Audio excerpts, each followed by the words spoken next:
A paz do Senhor Jesus esteja na sua vida. Seja muito bem-vindo ao canal da Faeste Academia, uma escola de educação teológica aqui do estado de Santa Catarina, no Brasil. Eu sou o pastor Reginaldo de Souza e nesta videoaula apresentaremos subsídios para a lição de número 11 do terceiro trimestre de 2023 da IBD, Escola Bíblica Dominical, revista da CPAD para adultos, que tem como título Cultivando a Convicção Cristã. Antes de começarmos essa videoaula, não se esqueça de deixar o seu like, se inscrever no nosso canal da Faeste Academia, compartilhar para que mais pessoas sejam alcançadas pela Palavra de Deus. E não esqueça que aqui na descrição deste vídeo você vai encontrar um link para obter maiores informações sobre os nossos cursos de teologia, curso básico, curso médio de teologia e outros cursos livres. Nossos certificados são todos reconhecidos por convenções evangélicas espalhadas por todo o Brasil. O texto áureo diz assim: porque a nossa exortação não foi com engano, nem com imundícia, nem com fraudulência. Primeira carta de Paulo aos Tessalonicenses, no capítulo 2, versículo 3. A verdade prática diz: o cultivo da convicção cristã é imperioso para a prática e a defesa da fé em tempo de adversidades. Leitura bíblica em classe encontra-se na primeira carta de Paulo aos Tessalonicenses, no capítulo 2, versículos de 1 ao 12. A introdução diz assim: diante das incertezas atuais e dos ataques às doutrinas bíblicas, é indispensável ao crente cultivar uma profunda convicção cristã. 2 Timóteo, capítulo 1, versículo de 12 a 14.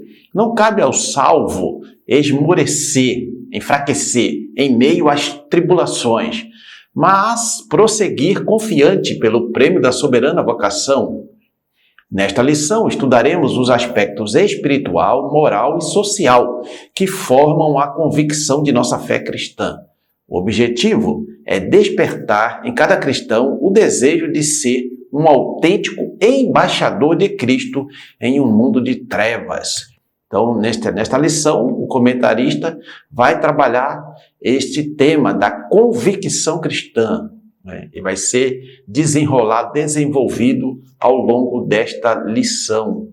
Tópico 1, a convicção espiritual. Subtópico 1, poder do Espírito.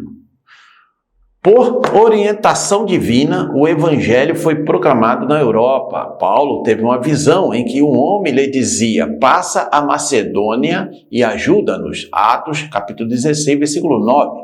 A partir dessa revelação, a mensagem da cruz foi anunciada em Filipos e depois em Tessalônica. Lá no Atos, capítulo 16, você vai encontrar a narração desta obra evangelística do apóstolo Paulo. O apóstolo deixa claro que o evangelho não foi pregado com um mero discurso racional, mas, sobretudo, em poder, no Espírito Santo e em plena convicção. Nesse caso, o evangelho foi ministrado com ousadia no poder do Espírito, de modo que resultou na salvação e libertação dos Tessalonicenses. Assim, podemos afirmar que, na ausência de convicção espiritual, a palavra de Deus é reduzida ao mero intelectualismo humano e seu resultado é ineficaz na transformação de vida. Mateus 7, 29, 1 Coríntios 2, de 1 a 5. Então veja bem, aqui no comentarista está enfatizando que o apóstolo Paulo, quando levou o evangelho ali à Europa e nas outras partes também, onde ele fez missões, onde ele pregou o evangelho, ele pregava no poder do Espírito Santo, na dependência do Espírito Santo. E isso realmente produzia mudança, transformação de vidas, quando ouviam ali a mensagem da cruz, a mensagem do evangelho pregada pelo apóstolo Paulo. Porque na ausência dessa convicção espiritual, quando se prega sem essa convicção espiritual, sem essa manifestação do poder espiritual, é um mero intelectualismo humano, são palestras de autoajuda, palestras intelectuais que não vão no cerne dos problemas humanos, não transformam o ser humano em uma nova criatura. Subtópico 2, confiança em Deus. O apóstolo declara que, mesmo tendo padecido e sido agravados em Filipos, sua fé não estava abalada. Ele se refere à perseguição sofrida antes de pregar em Tessalônica. Paulo e Silas tinham sido publicamente espancados com varas, em seguida lançados no cárcere interior com os pés no tronco. Todavia, apesar de feridos, perto da meia-noite oravam e cantavam hinos a Deus. Atos 16, 25. Após essa severa provação, não esmoreceram mais. Impelidos pelo Espírito, vieram a Tessalônica. Na cidade, em meio às suas lutas e com ousada confiança, anunciaram a Cristo. Nessa perspectiva, somos encorajados a não desfalecer na pregação do Evangelho, mas confiados em Deus, jamais recuar, mesmo diante das ameaças de prisão ou de morte. Apocalipse 2:10.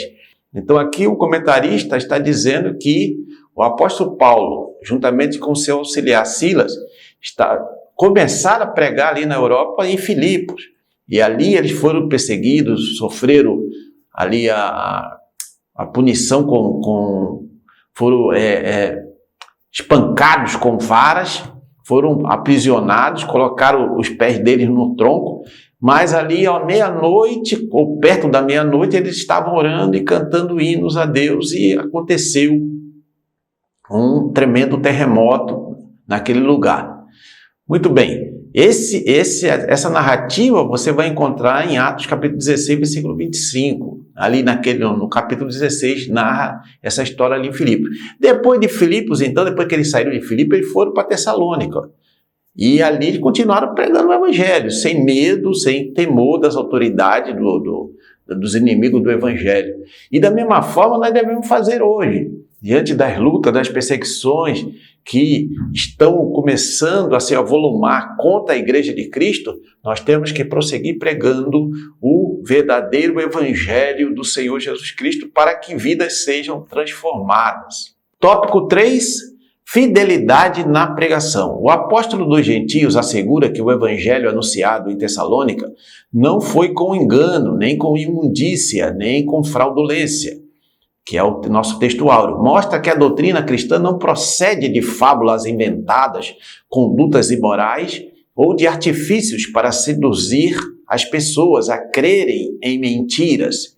Leia 2 Pedro 1,16. Ao contrário, Paulo declara que o evangelho é de Deus e que o próprio Deus o comissionou como arauto, não como para agradar aos homens, mas a Deus, que prova o nosso coração. 1 Tessalonicenses 2,4, parte B.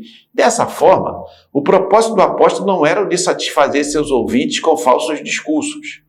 Tiago 1,22. Nesse sentido, somos exortados a manter fidelidade na pregação, repudiar os falsificadores da palavra de Deus e anunciar Cristo com sinceridade. 2 Coríntios 2,17.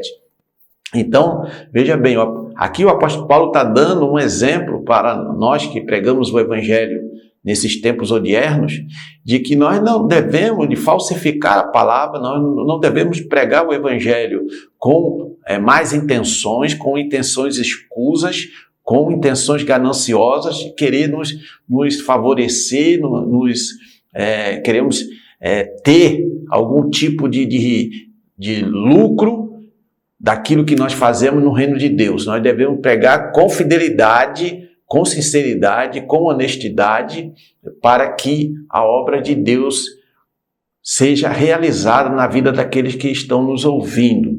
Da mesma forma que Paulo ali enfrentou, ali em Tessalônica, toda essa situação, e ele deu o exemplo, e nós também hoje, como obreiros e pregadores e ensinadores da palavra de Deus, devemos também seguir pregando com essa convicção espiritual. Tópico 2, convicção moral. Subtópico 1, retidão nas ações.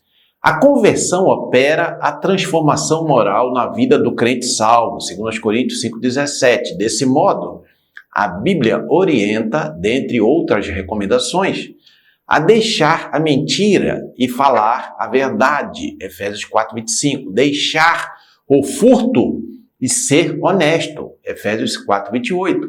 Não pronunciar palavras torpes e dizer apenas o que edifica, Efésios 4:29. Nesse aspecto, o apóstolo Paulo reivindica a retidão das próprias ações ao afirmar: nunca usamos de palavras lisonjeiras, nem houve um pretexto de avareza, 1 Tessalonicenses 2:5. Aqui ele enfatiza que jamais usou de falso sentimento para obtenção de favor. Ainda assevera que sua motivação era desprovida de ambição financeira. Somente o falso cristão é que busca poder e influência por meio da bajulação mentirosa. Romanos 16:18. Logo, a conduta de retidão é uma virtude do crente regenerado. Então aqui o comentarista está dizendo que o apóstolo Paulo, ali dando um exemplo, ali pregando aos Tessalonicenses, ele não buscava nenhum tipo de retorno financeiro, né? Que é a avareza, cobiça, né? Querer desejar ali, fingir que estava sentindo alguma coisa para poder obter algum tipo de retorno, de favor da parte dos Tessalonicenses. Ele não fez isso, né? Como muitos hoje que se lançam mão desse emocionalismo, sentimentalismo, para poder comover a audiência e, dessa forma, poder obter algum tipo de vantagem. O apóstolo Paulo, ao contrário, né, ele não se preocupava com isso, ele trabalhava com suas próprias mãos, ele era fazedor de tenda e ele tinha o seu próprio sustento e dos seus colegas de ministério. Subtópico 2, reputação ilibada. Considera-se portadora de reputação ilibada a pessoa de reconhecida idoneidade moral. Veja como Paulo avalia sua reputação com essa frase: não buscamos glória dos homens, nem de vós, nem de outros. Isso indica que o apóstolo não trabalhava no reino em busca de reconhecimento humano. Essa postura foi adotada por ele em todo lugar, demonstrando a coerência e a integridade de seu apostolado. Ele não procurava obter vantagens e nem honra em parte alguma. Aos Coríntios escreveu que o crente deve gloriar-se no Senhor e não em si próprio. A conclusão é clara: os que aspiram fama e prestígio caem em tentação e maculam o evangelho. Nosso viver deve glorificar a Deus, Efésios 3:21. Então o apóstolo Paulo aqui diz que ele não buscava a glória dos homens, nem do povo de Tessalônica, nem de nenhum outro lugar. E que ele não procurava, ele procurou viver de forma idônea, de forma íntegra, que não dando nenhuma brecha para ele ser criticado, para ele ser repreendido por quem quer que seja. E isso é um exemplo para nós hoje, principalmente aqueles que são líderes, aqueles que têm a tarefa de pregar o evangelho, de ser um arauto do reino dos céus, de ser um embaixador do reino dos céus aqui na terra. Nós devemos viver de forma íntegra, para não dar nenhum espaço para que os que não creem possam usar isso como desculpa, como justificativa para não vir para Cristo, para não aceitar a mensagem do evangelho. Subtópico 3, vida irrepreensível. O adjetivo irrepreensível denota uma conduta que não pode ser censurada. Nesse contexto, o apóstolo invoca Deus e a igreja em Tessalônica como testemunha de sua postura santa, justa e irrepreensível. Essas designações implicam obediência nas questões morais, atitude de retidão exemplar e conduta sem motivo algum de reprovação. Denotam o padrão de comportamento para com Deus, para com os homens e para consigo mesmo. Ciente da influência que sua vida exercia sobre os fiéis, o apóstolo diz: para vos dar em nós mesmos exemplo, para vocês nos imitar. Assim, o grau de comprometimento adotado pelo crente com os valores do reino é o reflexo do nível de sua comunhão com Deus. Então, aqui, o comentarista está enfatizando essa parte de que quando você tenha uma comunhão profunda com Deus, uma intimidade com o Espírito Santo, com a palavra de Deus, obviamente que isso vai acabar resultando em uma conduta ilibada, em uma conduta irrepreensível, em uma maneira de se portar diante, né, das pessoas, diante da igreja e das pessoas não crentes também, que venha de glorificar o nome do Senhor, que as pessoas venham reconhecer que aquele crente ou aquela crente realmente estão vivendo da forma bíblica, da forma correta, da forma que agrada a Deus, da forma santa. Se você quer aprender mais sobre a palavra de Deus, na descrição deste vídeo você vai encontrar um link para obter maiores informações sobre os nossos cursos de teologia da FAEST Academia, uma escola de educação teológica aqui de Santa Catarina. Ao finalizar essa videoaula, passe lá e aproveite a oportunidade de estudar teologia com quem entende do assunto, pastores experientes, professores formados em teologia, já com experiência de sala de aula. E isso tudo por um preço super acessível, uma promoção. Todos os nossos cursos têm certificado reconhecido por convenções de igrejas evangélicas por todo o Brasil. Tópico 3, convicção social. Subtópico 1, bem-estar comum. O bem-estar comum alcança o homem em suas necessidades físicas e espirituais. Não por acaso a Bíblia fornece instruções para o bem-estar espiritual e social dos seres humanos. O papel da igreja é o de proclamar o evangelho de salvação e aliviar o sofrimento, promovendo o bem-estar social entre os irmãos. Veja Tiago 2, de 15 a 17. Abacuque registra que os problemas sociais de sua época resultavam do pecado, tais como inversão de valores, violência e injustiças. Assim, o mal social tem origem no pecado. Nessa direção, o dever cristão engloba a questão moral e social. A dedicação exclusiva de uma parte em detrimento da outra não retrata o evangelho de Cristo. Então veja bem, o nosso papel, o papel da igreja, dos cristãos, é proclamar o evangelho, é falar que Jesus salva, que Jesus liberta, que Jesus transforma. Esse é o papel principal, a grande comissão, o ide de Jesus a todo mundo e pregar o evangelho a toda criatura.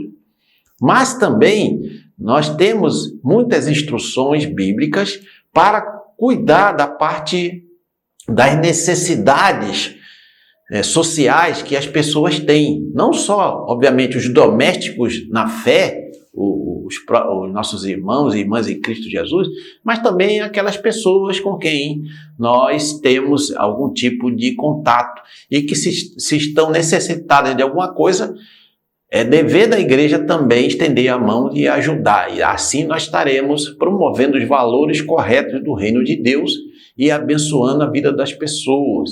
E assim Cristo é glorificado através das nossas ações que vão ajudar muitas pessoas e também promover o bem-estar na sociedade. Subtópico 2, dedicação altruísta. O apóstolo se dedicou com profundo altruísmo na propagação do evangelho. Apesar do direito inerente ao seu apostolado, ele decidiu nada receber, ainda que podíamos. Ele disse, como apóstolos de Cristo, ser-vos pesados. 1 Tessalonicenses 2, versículo 6. Assim sendo, para prover o necessário sustento, o apóstolo valeu-se de seu ofício de fabricante de tendas. Atos 18, versículo 3. Para não se tornar um fardo para a igreja, ele se desgastou numa atitude laboral extenuante. Aqui é importante ressaltar que a Bíblia não condena a provisão financeira para os obreiros, pois o próprio apóstolo escreveu que aos que anunciam o evangelho, que vivam do evangelho, 1 Coríntios 9, 14, e que digno é o obreiro do seu salário, 1 Timóteo 5, 18. Então, veja só, assim ele explica que não usou dessa justa prerrogativa porque conhecia a extrema pobreza da igreja de seu tempo, que suportou as restrições financeiras para não criar nenhum obstáculo à pregação do evangelho e que tudo fez para ganhar o maior número possível de almas. Nesse sentido, aprendemos que o amor sacrificial e o trabalho voluntário e desprendido são essenciais para o crescimento do reino e devem fazer parte de uma profunda convicção cristã, como contraponto, claro, ao espírito da Babilônia, que é o oposto do altruísmo cristão. Então aqui o comentarista enfatiza que o apóstolo Paulo ele teve uma atitude altruísta. O que é altruísta? O altruísmo é o contrário do egoísmo. O egoísta, ele pensa só em si mesmo, em agradar a si mesmo, em fazer as coisas para si mesmo, para obter favor para si mesmo. Já o altruísta, ou o altruísmo cristão, ele propaga o seguinte, que devemos fazer tudo pensando no nosso próximo, pensando em ajudar o nosso próximo, aqueles que estão necessitados, aqueles que precisam ouvir o verdadeiro evangelho, aqueles que precisam da nossa ajuda naquilo que for possível. E isso o apóstolo Paulo fez ali na igreja de Tessalônica, mas não só lá, em todos os lugares por onde ele andou. Ele teve uma atitude de altruísmo cristão. E da mesma forma nós devemos também continuar pregando o evangelho, voluntariamente, desprendido de qualquer interesse mesquinho, de qualquer interesse egoísta. Devemos pregar porque essa é a ordenança que o Senhor Jesus deixou para a sua igreja. Muito bem, estamos chegando à conclusão desta lição. Se você está sendo abençoado ou abençoada por essa videoaula, não esqueça de deixar o seu like, comentar, inscrever no nosso canal da FAEST Academia. E aqui também na descrição desse vídeo você vai encontrar alguns links para livros que são citados aqui pelo comentarista da lição. E se você adquirir esses livros através desses links, você vai estar nos ajudando a continuar nesse ministério de ensino da palavra de Deus. Paulo foi submetido a uma série de provações durante o seu ministério. Não obstante, ele nos deixou exemplo de convicção de nossa eleição em Cristo. Destacam-se sua convicção espiritual resultante do poder do Espírito, sua convicção moral como reflexo do temor a Deus e sua convicção social demonstrada pela abnegação em servir. Ratifica-se que, em nossos dias, carecemos dessa firme convicção em defesa dos interesses do reino de Deus na terra. Diante de um tempo de relativismo, que é esse tempo que nós estamos vivendo, o relativismo cultural, nós devemos manter a nossa convicção firme. O que é convicção firme? Essa firmeza, essa estrutura bem fundamentada, que não se abala por nenhum vento de doutrina, que não se abala por nenhuma ideologia pós-moderna que quer desconstruir o verdadeiro cristianismo, o cristianismo ortodoxo, o verdadeiro ensino da palavra de Deus. Nós nos mantemos convictos daquilo que nós cremos. Nós cremos no Deus vivo, no Deus Todo-Poderoso. Nós cremos que o Senhor Jesus Cristo vai voltar, está prestes a voltar para buscar a sua igreja. Nós cremos que a palavra de Deus, a Bíblia Sagrada, é a palavra de Deus e não que ela contém a palavra de Deus, ela é a palavra de Deus inspirada pelo Espírito Santo. Entre outras doutrinas fundamentais que nós cremos. Devemos manter esta convicção até o fim, até que o Senhor venha nos buscar. Muito bem, chegamos ao fim desta videoaula. Deus abençoe seus estudos e nos encontramos na próxima videoaula, querendo Deus.